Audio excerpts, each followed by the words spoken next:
Yo, what's up guys? So a couple of months back, I got my hands on the FX30, which looks very similar to the FX3, but slightly different because the FX3 is full frame and the FX30 is crop sensor.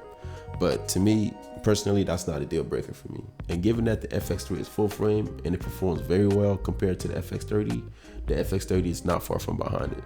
And even though I've been using the FX3 for like client work and also personal work, I still wanted to get out and grab some B-roll, do a video test, and just see how well the image quality is. Enough of me talking. I'm just gonna roll the clip, and I hope you guys enjoy this clip.